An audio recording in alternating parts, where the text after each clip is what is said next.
Hoje nós vamos estudar um pouco sobre a arquitetura de software em Java, tá? Então trouxe aqui um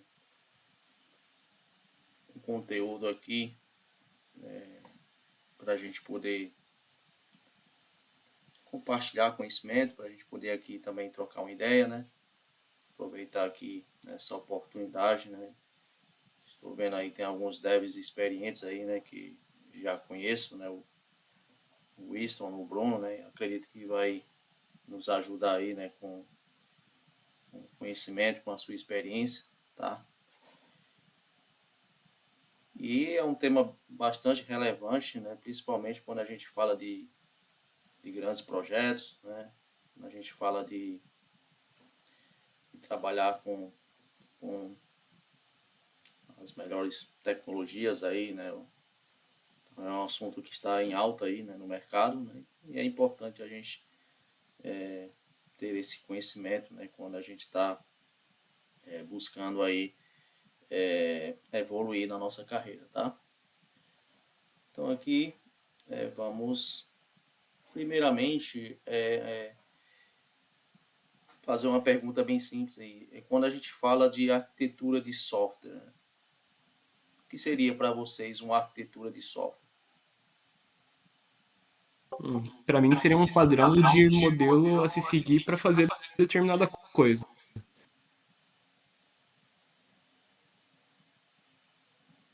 Tá. Mais alguém? Eu vou ir na linha do didático, né? Seria as partes difíceis de mudar, que é o que você define, que depois é difícil de mudar. Então, por conta disso, você tem que analisar muito bem as trocas, né? Vou falar o termo em inglês que o pessoal usa muito, os trade-offs, antes de você escolher ali, até para você entender se quais que seriam os pontos positivos e negativos melhores para o teu cenário.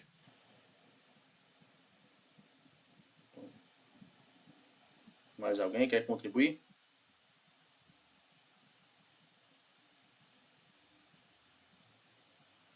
É, arquitetura de software. Então, são é a forma como tu vai talvez estruturar ali a tua aplicação ou sistema, né, no qual você está trabalhando ali, que é composto, né, por N aplicações, né? Então, quais são os componentes, né? Quais será o estilo arquitetural que será adotado, como que os componentes irão se comunicar, qual vai ser o padrão de comunicação utilizado, se a gente vai usar, sei lá, REST, gRPC, SOAP, GraphQL, se vai ser mensagem, se a gente vai usar mensagem, comunicação síncrona ou assíncrona, questões relacionadas a, a- a questões de como é que é o cross-cutting concern, né? Ou seja, observabilidade, questões relacionadas a tracing, logs, né? Então, quando a gente fala em arquitetura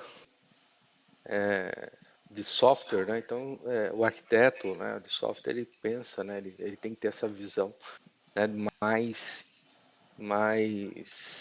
voltada, né, como o software irá ser construído, né, e como organizar isso tudo, né? Então, às vezes a gente pensa no software como uma única aplicação, quando na verdade essa aplicação, talvez ela até conviva sozinha, mas ela, em algum momento, ela vai talvez se comunicar com outras, né, ou com outros dispositivos, né, externos, banco de dados, filas, né, então, file system, então tudo isso aí, na minha visão, faz parte da arquitetura de software.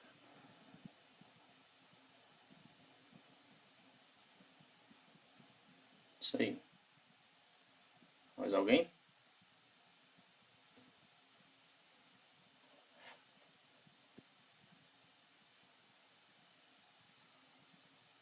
Então, quando nós falamos de arquitetura de software, nós estamos falando de uma estrutura organizada, né? Então ali a gente vai ter essa organização, né? Então ali fazer com que todas as camadas ali, né, se comuniquem, né? De forma, né, sincronizada, de forma organizada, né? Então a gente está falando ali de tecnologias, né, de padrões, né, que a gente vai utilizar, né? Então um exemplo, né, como você construir uma casa, né? Então, como é que você vai, por onde você vai começar, né? Então, quais, quais as ferramentas, o que você vai usar, né, para você fazer essa construção, né? Então, da mesma forma, a gente tem um software, né? Então, quais as tecnologias que a gente vai ter que utilizar, né? Quais as melhores, os padrões, né, que a gente vai usar, né, para que o software, né, ele seja mais organizado, né, seja mais de forma mais estruturada, né? Então é basicamente nessa linha, tá? Então antes de pensar no desenvolvimento, de pensar ali no código, né, primeiramente a gente tem que definir a arquitetura, né? Definir ali uma estrutura que a gente vai utilizar, tá? Para que a gente possa usar as melhores práticas, né? As melhores soluções, né? Para poder, né, deixar o código mais organizado, mais estruturado, tá? Então, primeiramente a gente tem ali, né? Como posso dizer, o esqueleto, né, do projeto, tá? Então, é o que vai ali dar sustentação, né, ao nosso projeto, tá? Mas por essa linha aí, né, na minha visão, acredito que a gente vai ter a oportunidade de também falar de alguns, né, hoje no mercado, né, que são muito utilizados, né? E quando nós falamos em arquitetura, né, de software, né? Então surgem alguns termos, né, que acredito que vocês já ouviram falar, já trabalharam ou trabalham, né? A gente fala de um sistema monolítico, tá? Então, resumindo ali, né, seria uma aplicação única e coesa, onde todos os módulos estão interligados, tá? Então aí tem um desenho aí que exemplifica um pouco, né, sobre o monolítico, tá? Então, nós temos ali um padrão, né, que é muito utilizado, né, em aplicações web, né, que é o padrão MVC. Então, ali a gente tem uma camada de view, né, seria a parte de visualização ali da tela, onde o usuário vai interagir, né, ter uma interface, né, seria o nosso front-end, né. Nós temos ali a camada de controller, né, onde a gente vai ter todas as requisições que a gente vai realizar, né, ali utilizando o protocolo HTTP, né. E nós temos ali uma camada de model, né, de entity, né, que seria ali as nossas entidades, né, os nossos modelos, né, que vai estar ali em comunicação com um banco de dados, né. Então, até hoje,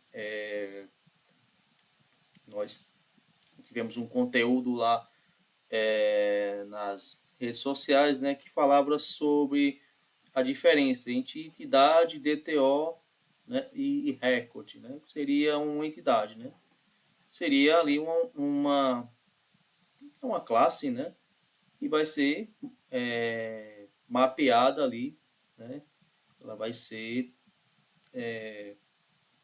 uma, vai se tornar ali uma entidade, né, no banco de dados, né, onde a gente vai ter um modelo, né, vai ser um modelo que a gente vai usar ali para a gente persistir dados no banco, tá? Quando se fala em monolítico, o que é que vocês pensam? O que é que vocês acham do o monolítico? O que é um sistema monolítico para vocês? Está bem. Qual app você quer usar? Opa, acho que vai muito daquela questão de uma peça só, de um bloco só, né? Então, quando você fala monolito, né, você imagina uma rocha que é uma peça só. Você imagina, tipo, aquela estátua da Ilha de Páscoa, né,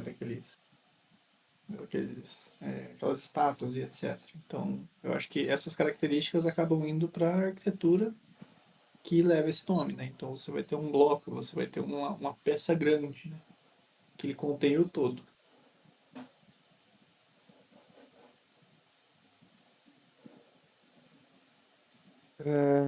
Bom, uma, uma aplicação monolítica, né? Então, ela tem algumas características. Por exemplo, né? Então, ela pode ser até composta ali por várias peças, mas todas elas, são executadas dentro de um único processo do sistema operacional, por exemplo, né? Então,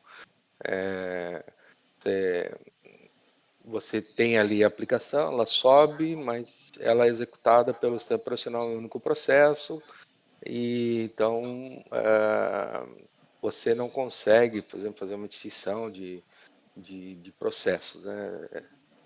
Eu tenho dentro de uma aplicação monolítica tem lá um sistema de estoque, sistema de compras, pedidos, mas tudo isso está rodando dentro de um único processo. Então, esse processo ele fica concorrendo ali com os recursos da máquina onde a aplicação está rodando. Acho que uma outra característica de uma aplicação monolítica é que ela é escrita numa única base de código, né, com uma única linguagem. Então, você vai escrever toda a aplicação utilizando, sei lá, Java ou Python ou Node, né? Então você não tem você tem essa rigidez com relação a, a tecnologia na qual ela é implementada. Todos os módulos que interagem ali, elas compartilham recursos, né? Como falei, memória, processamento, né? Quando você vai implantar, né, essa solução, seja na sua máquina local, seja num servidor da empresa, on-premise ou remoto. Então, é uma única implantação, né, que você faz, né, com um pacotão lá com tudo dentro, né? Então, está tudo ali fortemente acoplado, né? Os módulos eles são fortemente acoplados entre si de alguma forma. Então, se algum desses módulos apresentar um problema, a aplicação como um todo pode se comportar de forma inesperada, né? Se algum desses módulos tiver consumindo mais recursos, né, da máquina, né, os demais ali podem ser impactados porque a máquina não vai ter recursos para atender, porque aquele módulo está sendo, vamos dizer, está sendo guloso, né, está consumindo tudo que a máquina dispõe para executá-lo. Então, tem algumas. Então, o sistema monolítico, acho que como o colega ali falou, é realmente uma peça, é algo visto como uma peça única, né? É um componente único, né? Que é executado de forma operacional. É isso.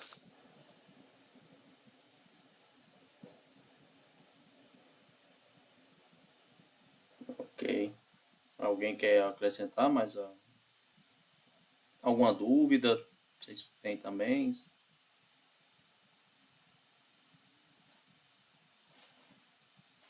Inclusive, dentro do monolito, você pode implementar outros padrões de organização, né?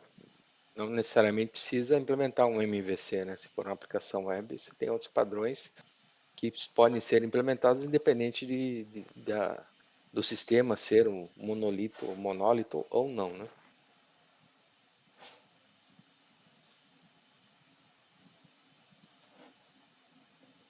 Tá. Então aqui a gente tem algumas vantagens e desvantagens, tá? A vantagem, né, é facilidade de desenvolvimento inicial, deploy unificado, e as desvantagens, baixa escalabilidade, alta complexidade com crescimento. Exemplo em Java, né? Aplicação Spring Boot com camadas MVC tradicionais. Alguém quer comentar? Eu acho que eu acabei antecipando alguns slides aí na minha fala, né? Mas é isso aí mesmo, né? Então, a aplicação monolítica, ela, cara, é só um deploy, né? Não tem muito o que inventar. Independente do tamanho, né, da aplicação, né, você vai executar um único deploy, pode ser rápido ou não, e vai variar de acordo com o que precisa ser feito. É muito fácil de desenvolver, porque está tudo num lugar só. Então, isso pode ser bom ou ruim, né? É bom porque tem uma visão clara, né, da onde as coisas estão, né? E dependendo do tamanho da aplicação, é fácil prever, né, efeitos colaterais. À medida que a aplicação vai crescendo, isso se torna mais difícil. Então, por isso que ali traz ali uma desvantagem, né, com relação à complexidade, né, de acordo com o crescimento da aplicação.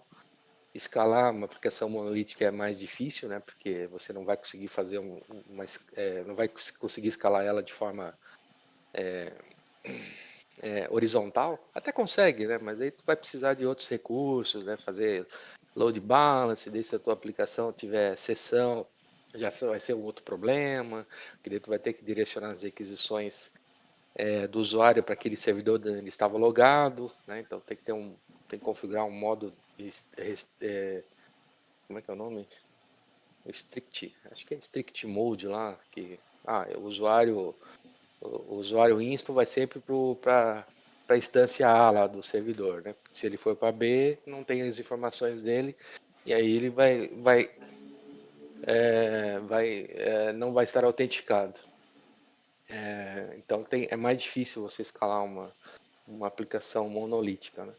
O que tu consegue é fazer uma escala vertical, né? Dá mais CPU e memória, né? Mas isso aí tem um limite, tanto físico quanto financeiro, né? Então é muito mais caro tu fazer uma escala vertical do que uma escala horizontal. E Isso alguns outros, independente da tecnologia, né? e alguns outros pontos assim de vantagens e desvantagens, eu acho que fica claro, né, que a vantagem maior é que você não tem que ficar cuidando de várias infraestruturas. É, Você só cuida de um serviço só, então vai ser sim mais fácil de você fazer um deploy. Você não vai precisar de um time cuidando de uma pipeline maior, não vai precisar de um Kubernetes. Talvez você só ali com uma VPC simples, que é uma máquina virtual no cloud ou até no próprio computador seu, dependendo do recurso que você está usando, você consegue estar ali rodando e é mais tranquilo. Geralmente eles falam, né, você não vai precisar de um time de DevOps para cuidar dessa parte de infraestrutura para você. Só que aí a gente tem algumas desvantagens, né? Que daí eu acho que assim, além dessas que o Winston falou, eu acho que as maiores é que é mais fácil de você gerar muito acoplamento. Então, acaba que fica difícil, você tem que ter um time mais. Se você for querer fazer um monolito modular, né, que vai fazer uma arquitetura, que ele vai ser evolutivo, né, você conseguir evoluir ele no futuro, quem sabe, para uma outra arquitetura mais granular, você precisa tomar muito cuidado com o acoplamento. Então, o ideal seria você estar usando ali algum tipo de teste ali para verificar camadas, algum tipo de coisa para validar se você não está infringindo esse acoplamento. Então, por exemplo, você faz um módulo de usuário e você acopla ele com um funcionário, talvez dependendo da forma que você acoplou, vai ser difícil você quebrar ele lá no futuro. E também tem a questão, que é uma questão que não necessariamente é uma questão técnica, que dependendo do time, dependendo da governança da empresa e o tamanho da empresa, quando a empresa começa a ficar maior, começa a ficar complicado você ter vários times mexendo em uma mesma base de código. Então, um monolito ali, um repositório único, né, um monolito único, ele tende a ter muito problema de conflito e etc. Porque hoje em dia, geralmente, a gente usa Git, né? E aí você vai ter esses conflitos, você vai ter que fazer um deploy, que você vai ter que combinar com todas as partes, com todos os módulos. E parando para analisar do ponto de vista do cliente final, se você faz uma edição no módulo de login, você, na hora que você vai trocar, vai fazer a nova entrega dessa funcionalidade, você acaba inativando o sistema inteiro. Então, às vezes, um módulo, um relatório novo, para você entregar esse relatório novo, por exemplo, você precisa desativar, o sistema inteiro fica fora do ar por um tempo. E em alguns cenários isso é um ponto negativo. Então pensa num sistema aí, tipo, sei lá, Netflix. Aí você quer colocar uma funcionalidade nova e aí você desativa tudo.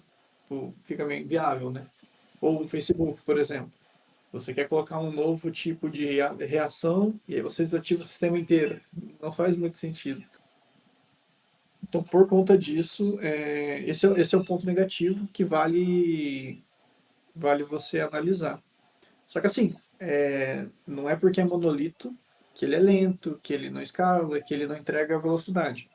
O próprio Stack Overflow, ele é feito em monolito e tem um time grande, mas assim, aí que tá, para você manter um monolito desse porte, você precisa de uma governança forte ali no sentido do time que está organizando, né? Então, precisa ter um cuidado maior nesse sentido. Não que não dê para fazer bagunça nas outras arquiteturas, mas é que no monolito ele é muito fácil de você gerar acoplamento, né? Você travar as coisas. O... Às vezes a gente acaba, vou usar aqui a palavra demonizando, né? Aplicações monolíticas, mas para alguns cenários, e aí, talvez até para muitos cenários, realmente ele seja aplicável, né? Então, uma aplicação pequena, ou uma startup, né? Ou você tem um curto tempo lá para fazer o lançamento da tua aplicação e aí não quer ficar perdendo tempo, né? Não é perdendo tempo, né? Porque, querendo ou não, isso é um investimento, mas você não pode se dar ao luxo, né? De ficar pensando, né? Muito nessa questão de arquitetura por conta do time do mercado, né? Então, putz, tu demorar para lançar, outro vai na frente, então não estou dizendo que você precisa fazer de qualquer jeito, mas muitas vezes essa questão da arquitetura ela é sacrificada por questões de negócio mesmo, né? Mas Ah, do ponto. como o amigo disse aqui, o Bruno, né? O Bruno Isso. disse sobre questão de desempenho, questão de acoplamento, existem técnicas, né, e soluções que você pode Uhum. aplicar, né, em microserviço para ter um microserviço, né, com excelente desempenho, e às vezes ele acaba até sendo mais performático do que uma solução de microserviço, que eu imagino que seja algo que o Renato venha abordar aí mais para frente, porque quando você está trabalhando em microserviço, você tem várias pecinhas que também precisam trabalhar juntas, né? E essa orquestração, esse trabalho junto também dá trabalho, é difícil também, né? E quando você tem uma aplicação monolítica, está tudo ali juntinho. E aí, por exemplo, o projeto Spring tem uma solução que é o Modulit, acho que é esse a pronúncia, Monolith. Isso mesmo. e vai te ajudar justamente a manter as coisas organizadas conforme você imaginou lá, os módulos separadinhos, né, sem uma coisa estar vazando para outra, né? Então, quando você fala ali em design de aplicação, tem abordagens, né? O MVC não ajuda muito, mas se você estiver usando uma arquitetura limpa, né, isso aí já favorece também a questão da separação das responsabilidades de cada módulo, né? Ajuda bastante, né? Então E aí tem ferramentas que você pode utilizar, como, por exemplo, o ArcUnit, pode te auxiliar na hora de validar se as, as, as restrições de arquitetura estão sendo mantidas, né? Se ninguém quebrou alguma regra de arquitetura, então você coloca lá um ArcUnit da vida e em tempo de deploy ele, opa, tá subindo aqui um código que não está de acordo aqui com o que foi combinado. Ele já barra ali na pipe, então tu já não consegue fazer o deploy daquele código, né? Então, Até no exemplo ali que você comentou, né? Por exemplo, pensa numa uma empresa menor, uma startup, e você tem, sei lá, 4 devs.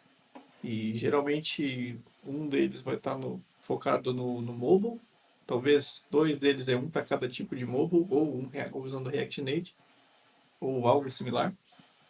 Híbrido, um para front-end e um para back-end. E aí não tem o DevOps. O back-end ele cuida do banco de dados, ele cuida do deploy, ele cuida de tudo isso.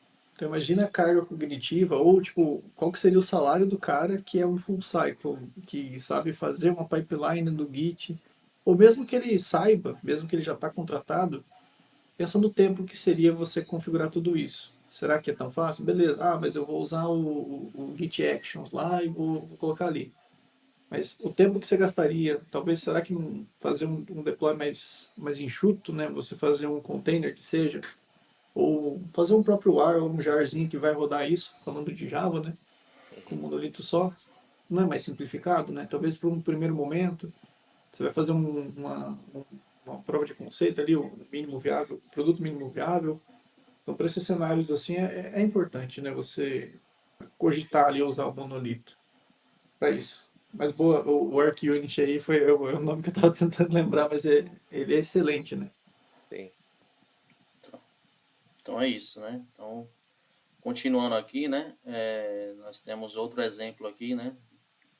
Então, continuando falando aí sobre o monolítico, né? Nós temos o monolítico modular, né? Que é uma estrutura monolítica, mas com separação clara por módulos ou pacotes, tá? Então aqui a gente tem uma imagem aqui, né? Que reflete, né? Essa estrutura, né? Monolítica, modular. Eu tenho um exemplo, né? De um projeto que eu estou trabalhando, né? Que a ideia é futuramente se tornar um microserviço, né? Então ali a gente fez a separação, né, por módulos, né? Então, por exemplo, ali a gente tem um módulo referente a toda a parte de gerenciamento de cadastro de usuário, né? Então,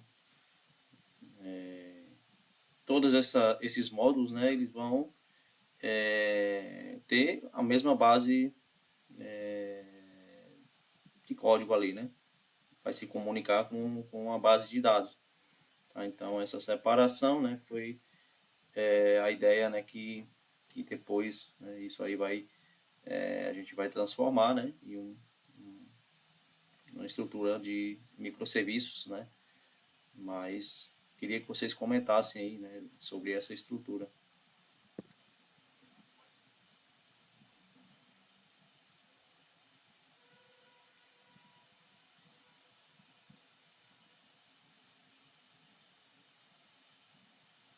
A gente Bom, essa é acabou. uma abordagem também bem interessante, né? De separar as responsabilidades, né, dentro de uma arquitetura monolítica. Quando você está trabalhando ali com Java, por exemplo, a gente tem até os módulos do Java também, que pode, se você não quiser usar um framework, né, como citei ali o Modulite, né, então também consegue organizar, né, os módulos, né, dentro de uma aplicação, seja ela monolítica ou não. E o legal dessa estratégia, e é bem comum, já faz tempo já que eu não trabalho com esse tipo de estratégia, mas eu acredito que ela ainda seja utilizada,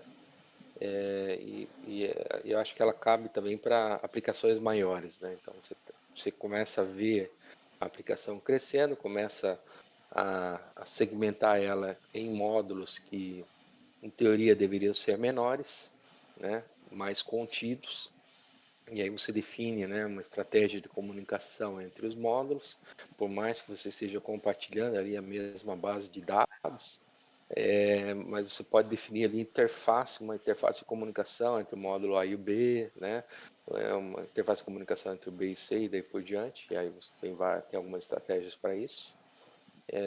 E aí talvez esse seja um- uma estratégia, né, até para depois fazer a migração, caso se perceba, né, que se perceba a necessidade disso, né, de fazer a conversão desse monolito modular em microserviços, né, em serviços, pequenos serviços separados, né.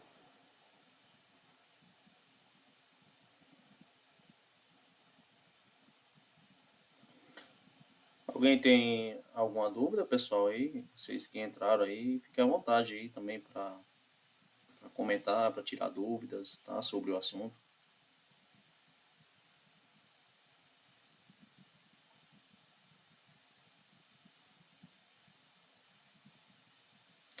Então a gente está falando, né, sobre arquitetura de software, né? Então eu estava comentando, né, sobre esse projeto, né? Então ali hoje nós temos esse monolítico modular, né? E eu estou utilizando ali uma arquitetura hexagonal, né? Com SQRS, né? Ali, né? Então ali eu,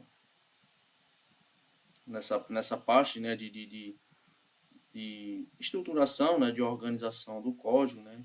Também a gente tem aplica também ali a refatoração, né, para deixar o código mais organizado, né? Então, como o Wilson falou aí, né, a gente faz essa separação de responsabilidades, né, ali entre as camadas, né? Então, para que o código, né, fique mais coeso, né, não tenha tanto acoplamento, né, como já foi falado aí, né? Então, cada classe ali, né, cada camada com a sua responsabilidade, tá? Que a gente não possa, assim, deixar que uma camada específica ali, ela possa ter muitas responsabilidades, né? Então, a gente divide, né, essa responsabilidade ali, aplicando padrões de projetos, né? Ali, eu costumo dar sempre um exemplo, né, de um padrão de projeto que eu uso bastante, né, que é o padrão Strategy, né? Então, ali a gente separa toda a camada de regra de validação, né, de toda a parte de regras de negócio da aplicação, né, em uma camada específica, né, aplicando o padrão Strategy, né. Isso é uma forma de deixar essa responsabilidade ali em uma camada, né, para que isso não fica tudo de responsabilidade, por exemplo, de um serviço, né. Por exemplo, tem um serviço de cadastro de usuário, né, então eu quero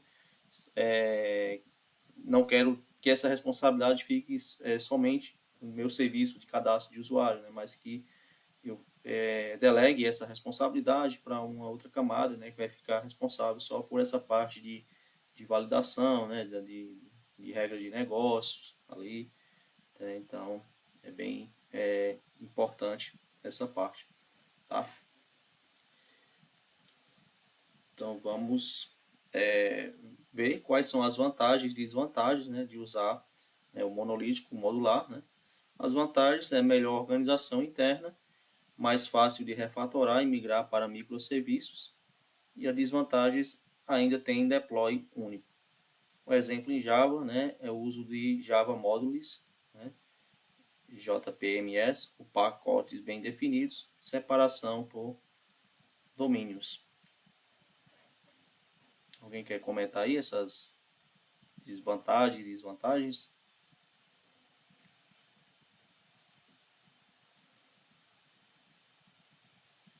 Acho que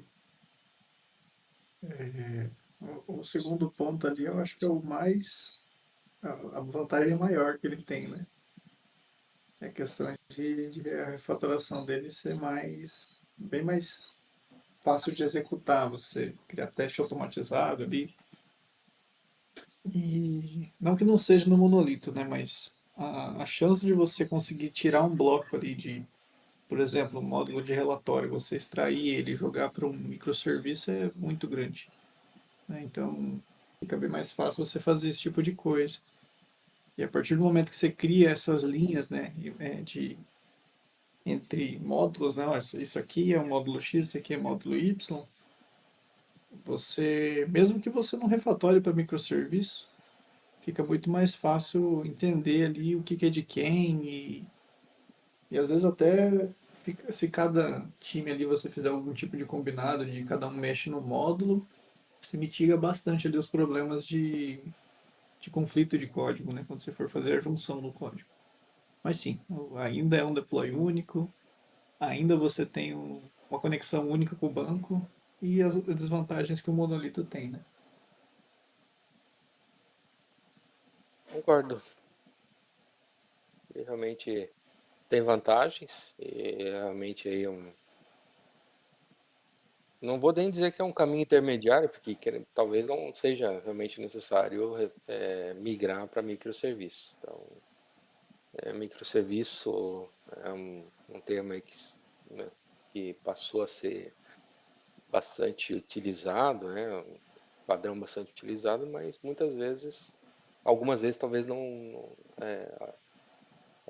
justifique, né, você migrar sua arquitetura monolítica para uma arquitetura de microserviços. Tem que avaliar bem, né? E aí um arquiteto de software ele sabe avaliar isso muito bem. A questão do deploy único como desvantagem, talvez não seja uma desvantagem, né? Porque como é um único deploy, talvez seja até uma vantagem, né? Porque é fácil de você fazer o deploy, né? A desvantagem seria nas questões relacionadas a que já foi mencionado ali na questão de escalabilidade, né, da aplicação. Por ser um deploy único, você não tem como escalar as partes da aplicação que estão com problema, por exemplo, que estão com problema de performance, né, ou que estão com um erro, e aí você imagina que, por mais seja um módulo, né, deu um erro lá no módulo B, por exemplo, né, aí, putz, você sai lá rapidão, corrigindo, aí você sobe a correção para o teu repositório, faz o deploy da aplicação, mas você ainda vai ter um downtime de toda a aplicação, mesmo que você esteja fazendo deploy somente do módulo B, né? Então essa é uma desvantagem da arquitetura monolítica, né? Porque ela roda num único processo lá no sistema operacional.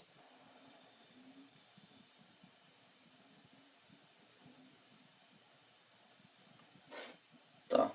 Então aqui nós temos, né, microserviços, né, arquitetura baseada em serviços independentes que se comunicam via rede. Alguém quer comentar aí sobre microserviços? Vai Já responder, porque senão a gente utilizaram? vai queimar tua apresentação aí com os comentários. Eu acho que só faltou atualizar a imagem, né? Que essa É, a imagem ficou é do, isso do tema anterior, né? que eu percebi. É, De mas, boa. mas acho que a gente tem um entendimento aí, né? Depois eu vou atualizar nesse material, né? Mas, assim, baseado em microserviços, né? A gente teria ali vários serviços, né? Que vão se comunicar, né? Então, diferentemente do monolítico ali, né? Que ele vai ter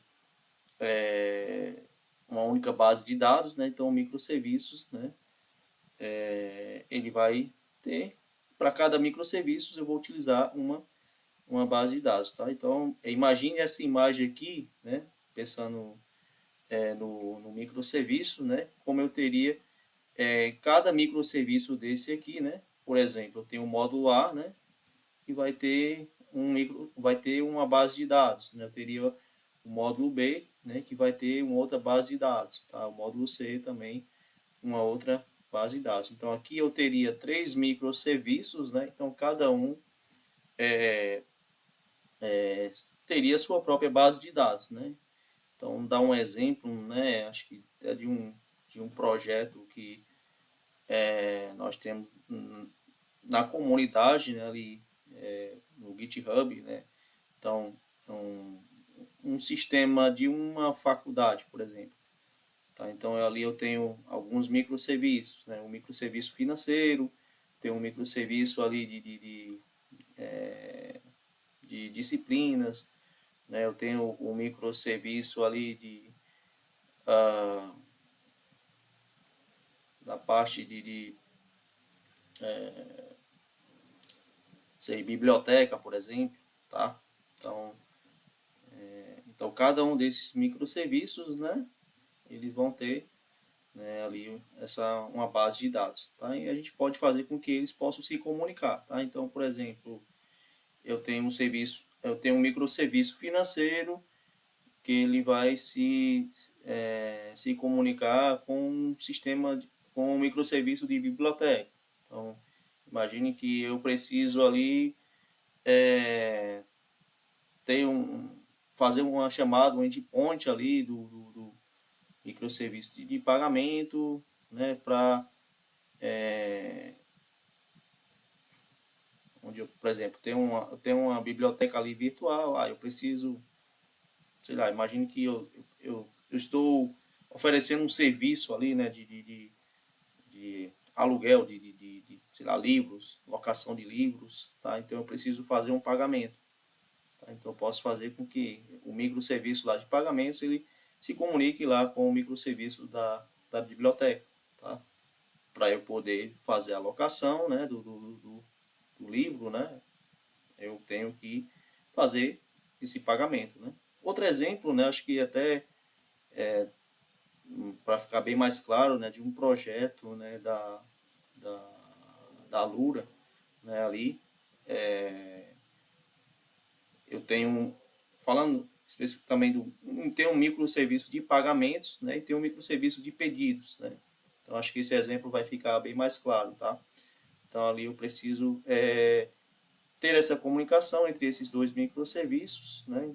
Então, pense num serviço de delivery ali, iFood, tá? Então, onde eu tenho o meu pedido ali, né, que está aguardando, né, o pagamento ser aprovado, tá? Então, eu preciso, para atualizar, né, o meu pedido, né, eu preciso que o pagamento seja realizado, tá? Quando o pagamento for aprovado, né, então o meu pedido ele vai, né, também ali vai entrar, ele vai ser aprovado, tá? Então também a gente fala ali também, não é tanto o assunto, né, da nossa conversa aqui, do nosso estudo, né, mas ali a gente usa, né, um serviço de mensageria, né, para fazer essa comunicação, né, entre o microserviço ali de pagamentos, né, e pedidos, né, através de mensagens, tá? Mas vocês querem acrescentar mais alguma coisa? É, inclusive eu tô visitando ali um material do Martin Fowler a respeito disso, né? Então lá na página dele, lá uma definição que ele, que ele escreveu, né, sobre isso, sobre esse termo lá em 2014, né? Fazendo aqui uma tradução livre do que foi dito lá, né, por ele, né? Então o termo arquitetura de microserviços, né? Ela surgiu ao longo dos últimos anos para descrever uma maneira única, né, de projetar aplicações de software como conjuntos de serviços implantáveis de forma independente, né? Então, acho que aí a virada de jogo é justamente nisso, né? Serviços independentes, né? Tanto na forma como eles são executados, quanto como eles são implantados, né? E aí, continuando, embora não haja uma definição precisa dentro desse estilo arquitetônico, né, existem certas características comuns em torno da organização, né, da capacidade de negócios, implantação automatizada, né, inteligência ali nos endpoints e o controle descentralizado de linguagens e dados, né? E aí, quando a gente fala em linguagens aqui, eu entendo a questão das tecnologias, né, que você pode utilizar na construção desses serviços, né? Então, você pode, dependendo do problema que está resolvendo, que precisa resolver, aquele serviço precisa ou pode ser escrito utilizando uma determinada linguagem. E não há problema nenhum, né, esse serviço ela escrito em Java está conversando, né, com um outro serviço que está escrito, sei lá, em JavaScript, lá com, né, um servidor Node. A mesma coisa com relação aos dados, né? Então você pode misturar ali dados que estão de forma estruturada, né? Em forma não estruturada, né? Bancos SQL e NoSQL.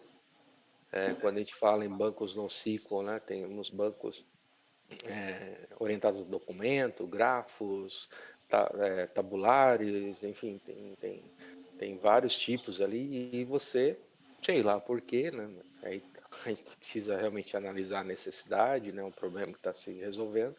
Você, ao trabalhar com microserviços, você pode fazer essa combinação de tecnologias, né? De tipos de dados, né? E etc. Dependendo do tamanho da empresa, ela costuma talvez até dar uma segurada aí, né? No que diz respeito a essas questões de tecnologia, até porque você precisa ter uma boa governança, né? Para manter tudo isso, né? Então,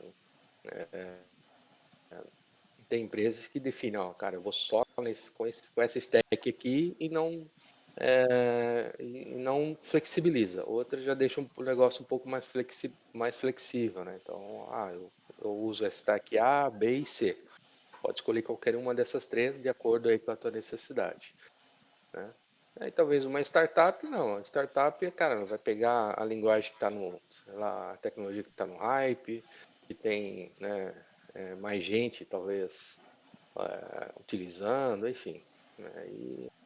Mas essa é talvez a grande vantagem dos microserviços frente à abordagem de, é, de, de monolitos, aplicações monolíticas tradicionais. E falando sobre vantagem e desvantagem, né? Então, vamos ver, né? Quais são, né? Vantagens, né? Escalabilidade, deploys independentes, times autônomos por serviço. Desvantagens, complexidade de infraestrutura, rede, comunicação, observabilidade, gerenciamento e consistência distribuída. Exemplo em Java, Spring Boot mais Spring Cloud, comunicação via REST, gRPC ou Kafka. Alguém quer comentar? Quando o pessoal comenta assim de deploy independente, né, a vantagem é você. É o contrário do que a gente falou anteriormente, né? Você quer mudar uma versão do relatório, você não derruba o login, você não derruba o extrato, você não derruba todo o resto. Time autônomo. Então cada time cuida de uma coisa. Time de Pix cuida do Pix. Time de cartão cuida do cartão. Time de extrato cuida do extrato, e assim por diante. No ponto ali de gerenciamento de consistência distribuída, pensa assim, que às vezes você vai ter vários serviços que são parte de um processo. Então imagina aí, tipo, sei lá, uma linha de produção aí que você tem um produto que ele chega, ele passa pela emissão, depois vai para o pessoal de catálogo e assim por diante. Sei lá, de alguma indústria, por exemplo. Chega a matéria-prima e ele vai passando. Se acontece de um dos serviços cair durante a execução, alguma coisa acontecer, você está com o status no meio do processo. Então imagina, sei lá, é como se fosse você fazer um bolo e quando é no microserviço, você está juntando tudo ali, está fazendo aquela coisa, uma coisa só. Quer dizer, quando está no monolito, né? No microserviço seriam pedaços, né? Então, pode ser que você pare com aquele teu registro, com aquele teu processo no meio. Então, isso pode gerar inconsistência no sistema, você tem que tomar mais cuidado, tem que ter uma observabilidade, que é você ter alertas, logs. Então, a complexidade dele, nesse sentido, aumenta muito. Porque, beleza, você ganhou na questão de escalabilidade ali, né? Na questão de deploys e tudo mais. Só que você ganhou de brinde uma complexidade maior para fazer o todo ali ser consistente, né? Então imagina um processo que quebra no meio. e você não vai ter um transaction, né? Você não vai ter isso entre os serviços. Isso não existe. Então você vai ter uma consistência eventual, né? Você vai ter uma consistência ali que você vai ter que ir tratando e vendo os pontos. Você pode receber, às vezes, por exemplo, dois pedidos iguais e aí, enfim, porque duplicou, alguma coisa desse sentido. Então você tem que tratar idempotência, que é a unicidade, e afim. E também, um ponto que não está listado, né, mas você tem que tomar muito cuidado, é que dependendo do tipo de comunicação que você usar, e dependendo da quantidade de pulos, né, que você tem que dar, você acaba aumentando muito o teu tempo de resposta. Então, por exemplo, antes você tinha um monolito. Pessoal, eu não gosto de monolito não, tá? Não necessariamente, é só uma ferramenta, é só para exemplificar. Inclusive eu trabalho com microserviços. Mas assim, pensa que você tem 10. Antes você tinha um monolito. Ele passava todo um fluxo, ele passava por 10 módulos. Mas está tudo dentro da mesma máquina, mesmo processador, está ali um tempo de resposta legal. Vamos dizer que 5 segundos. Você quebrou agora em 10 microserviços, e cada microserviço você tem que passar nos 10. Cada um demora 5 milissegundos. Então, no final do dia, você vai ter 50. Então, você saiu de uma estrutura que, sei lá, às vezes demorava 10, 15 milissegundos e você foi para 50, só de ter mudado o tipo de arquitetura. Então, por conta disso, tem ali embaixo, né, os tipos de comunicação. Você tem que tomar cuidado com isso. Às vezes, você vai ter que começar a usar RPC, que daí gRPC, né, que ele é mais rápido.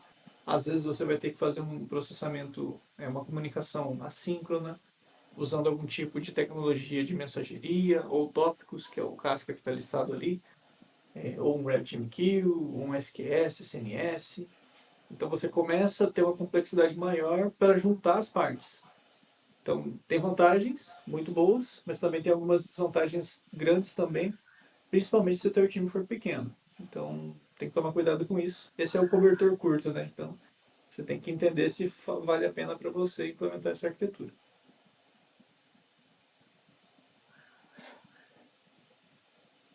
Então é isso. Então vamos falar um pouco, né, sobre DDD, né? Domain Driving Design, né? Que é um modelo centrado no domínio e linguagem ubíqua, promovendo o design orientado ao negócio.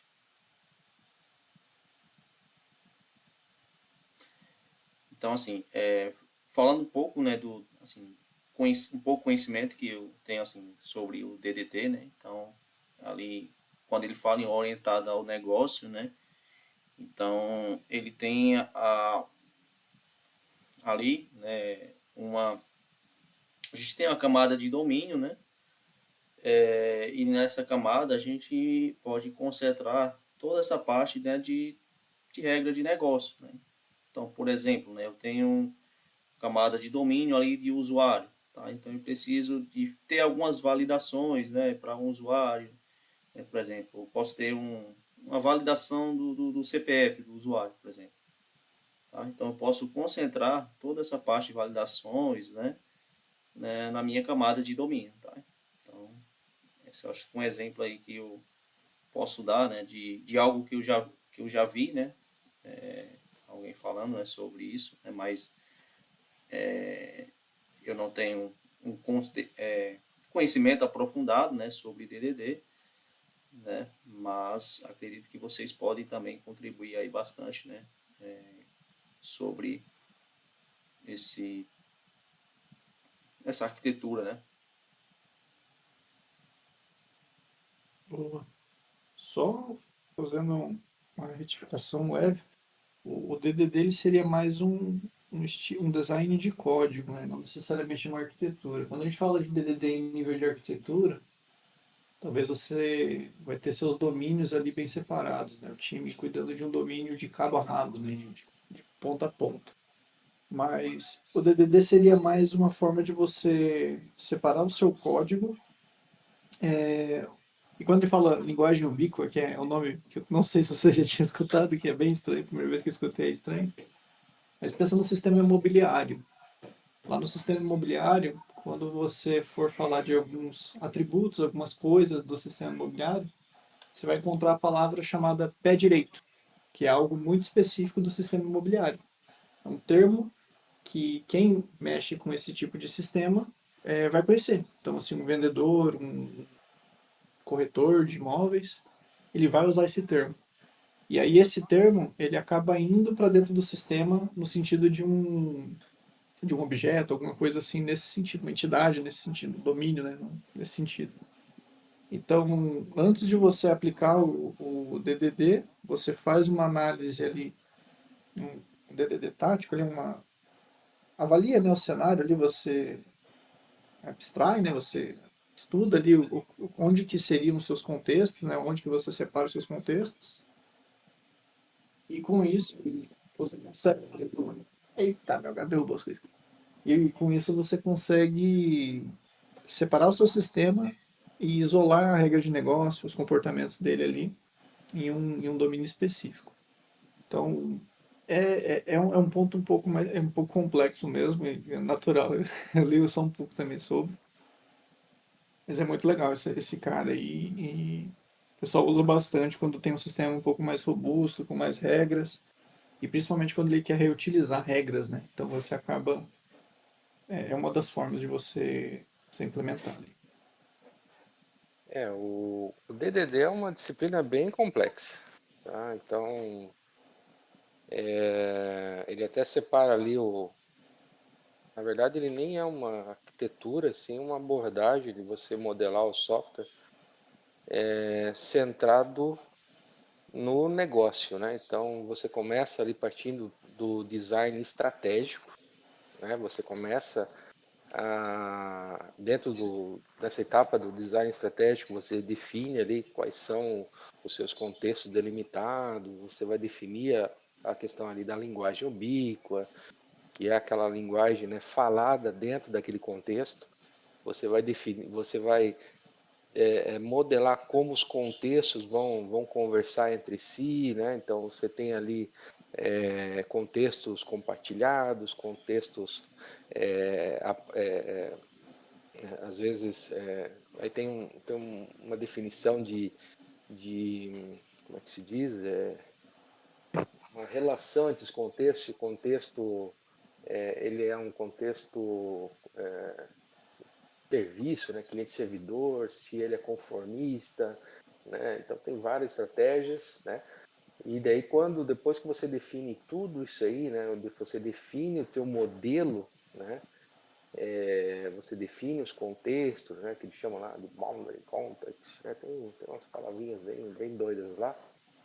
Aí então você vai para a parte tática. Aí na parte lá no design tático, aí você começa a modelar aí você, a partir do design estratégico, você vai para o design estático, aí você tem a visão clara de quais são seus agregados, quais são as suas quais são os teus agregados, quais são as suas entidades, né? Quais serão, né, aí dentro ali das entidades, você tem alguns padrões que a gente costuma na hora de codificar utilizar, como os objetos de valor, no relacionamento cliente-servidor, né? Cliente-fornecedor, desculpe. Imagine que a tua aplicação dependa do serviço externo e aí você não putz, um gate de pagamento, né? Então, um gate de pagamento está fora, o que eu faço? Então, tem alguns padrões que você aplica ali, que ele sugere, né? Para serem implementados, né? Nessa parte do tático. Mas é uma disciplina bem complexa. Tem vários livros, né? Então, tem o livro da capa azul, que foi escrito primeiro lá pelo Eric Evans. Depois veio o da capa vermelha, do Von Vernon. Eu comecei a entender melhor o DDD lendo o vermelho, depois voltei lá no azul porque o vermelho ele é mais... Ele é legal porque ele traz exemplos de código, né? Então fica um pouco mais... Não fica tão abstrato o negócio do que lendo o azul. O azul é bem complicado, o azul ele até divide o livro em duas partes. Eu sugiro que tu comece lendo a segunda parte, depois vá para a primeira, que vai te ajudar no entendimento das coisas. Aí tem outros livrinhos menores também que te ajudam, né? O próprio Von Werner escreveu um livro mais compacto ali, que é o Domain Driven Design destilado, né? Então ele traz aí um, um resumo, né, dos principais conceitos, principais termos ali utilizados dentro do Domain Driven Design.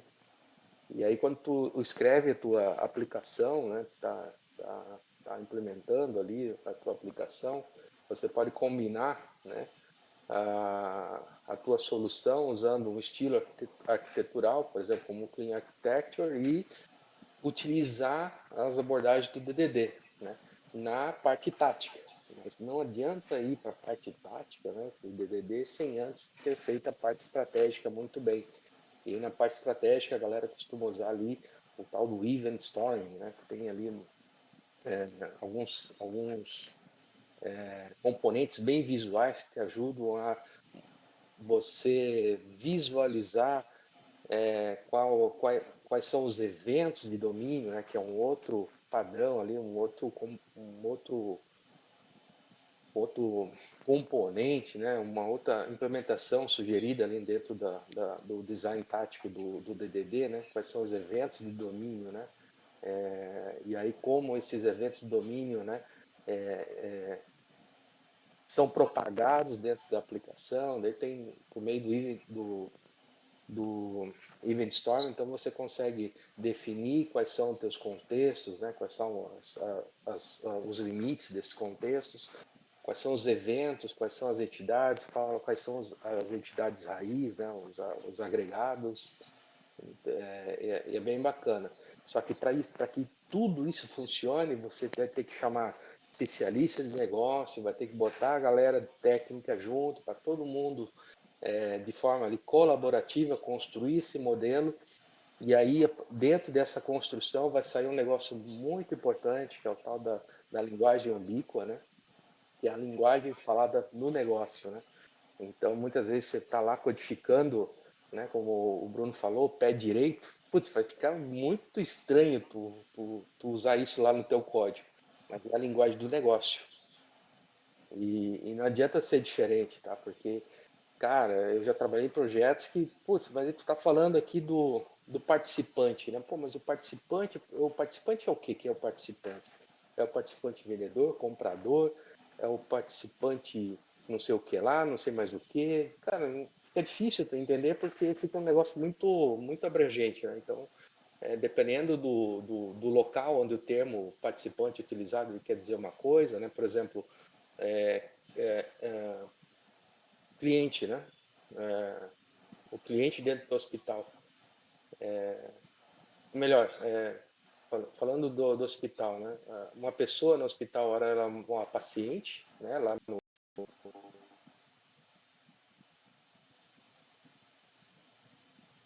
já não é mais paciente, ela é talvez o devedor, ou talvez o cliente do hospital, né? Então, de acordo com o contexto, e aí o que diz ali, o que manda, né? Nisso tudo é o contexto, né? O contexto é rei, então é ele que vai definir a linguagem ubíqua que vai ser utilizada, né? Então, e isso tudo é muito, assim, é difícil. Até vejo vagas ali falando DDD, assim, até para níveis mais não tão sênior, né? Para desenvolvedor pleno. Cara, eu acho bem difícil. É uma disciplina bem difícil de dominar o DDD. Mas quando dominada, ela traz muitos benefícios, porque ajuda a reduzir muito a redundância, os problemas de comunicação. E aí, quando fala em problemas de comunicação, não é um microserviço conversando com o microserviço B. É a comunicação entre o Winston e o Renato, entre o Winston e o Bruno. O Renato e o Bruno são os especialistas de negócio, e o Winston é o arquiteto, é o desenvolvedor, e nós precisamos estar em sincronia, precisamos falar a mesma,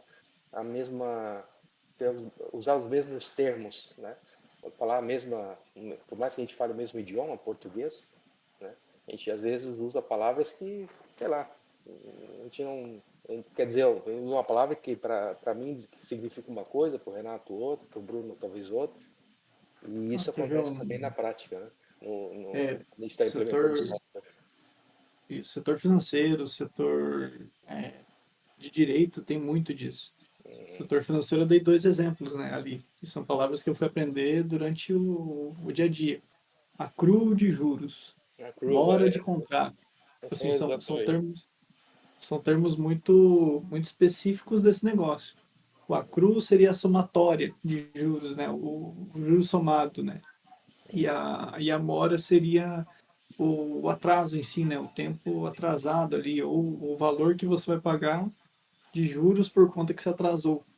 Só que assim, você tem que tomar muito cuidado com essas palavras, porque se você coloca ela em inglês e não tem um cuidado na tradução, por exemplo, eu já vi sistema que estava escrito live, tipo, de morar, open, tipo assim, mora em aberto. Então, pô, você tem que tomar muito cuidado com esse tipo de nomenclatura, até quando você vai fazer uma tradução, quando você está mexendo com o DDD, né? Então, eu acho que assim, os pontos negativos dele ali é que ele traz sim essa complexidade maior ali durante ali o design do sistema, né? Deveria, né? Tem gente que às vezes só sai implementando,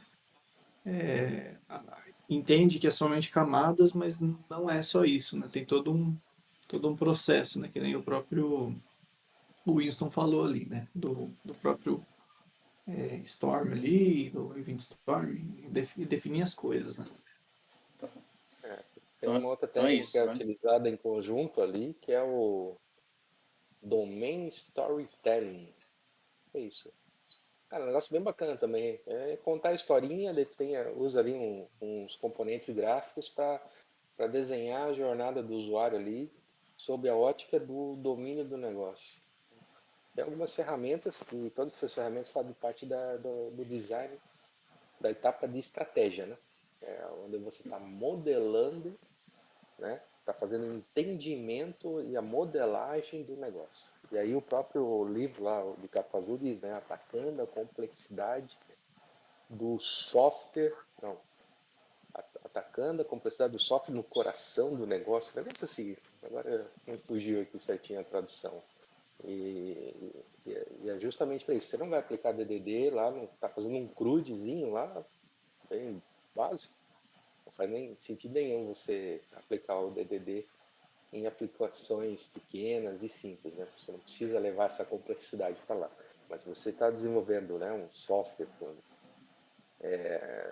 um, um player financeiro, né, um player, sei lá, de outro segmento de saúde, né, onde realmente você tem sistemas grandes que precisam, né, de uma, uma modelagem mais, talvez não cuidadosa, mas uma modelagem que tem mais complexidade nessa questão da modelagem, por conta de todos os termos que são utilizados, né, o DDD é muito bom. Então é isso. Então, onde aplicar, né? Padrões, né? Aplicação pode ser usado em qualquer arquitetura, né? Monolítico, modular ou micro. Ideal em contextos complexos e com especialistas de negócio. Padrões importantes, entidades, value objects, agregados, repositórios, serviços de domínio, bounding context e content maps. Então, vou dar uma acelerada aqui, pessoal, tá? Por conta do horário também, né? Então, aqui a gente tem um resumo, né, visual, né? Monolítico, né? Monolítico modular, microserviços e DDD, tá? Aqui a gente tem uma tabela, né? Depois eu vou disponibilizar, né, esse conteúdo aí, né, para vocês darem estudado, né, também, ok? Boa noite, E, Renato. Desculpa te interromper. sim, Eu sou novo aqui no canal e eu queria alguns materiais mais voltados para o Spring Boot. Você tem alguma coisa aqui no canal já pronta para isso? Tô com uma dificuldade, eu tô no segundo período, tô com uma dificuldade de entender, entendeu? Os conceitos, como é usado, a estrutura, entendeu? tá. Deixa eu só finalizar aqui, Isso. ok? Desculpa te Não, interromper. tranquilo, cara. Fica à vontade aí, tá? Então, só para a gente encerrar, né, aqui. Então, só dando os créditos aqui, né, esse slide foi feito aí pela Fernanda, né, Caetano. Então, a gente tem um grupo, né, lá no WhatsApp, né, de voluntários, né, de pessoas que ajudam, né, contribuem com a comunidade, né, ali. Então, é sempre importante, né, de alguma forma contribuir, né, com a comunidade, né, e trazer esses materiais aí para a gente poder, né, estudar, né, e além disso também, né, também tem outras pessoas ali que contribuem ali com conteúdos, né, nas redes sociais ali da comunidade, você deve ter acompanhado aí, né, então nós temos bastante conteúdos relevantes aí, né, e acho que tem ajudado bastante pessoa, né, porque o principal objetivo da comunidade sempre vai ser, né, compartilhar conhecimento, tá? Então agradeço aí, né, a participação de vocês, vou encerrar aqui a gravação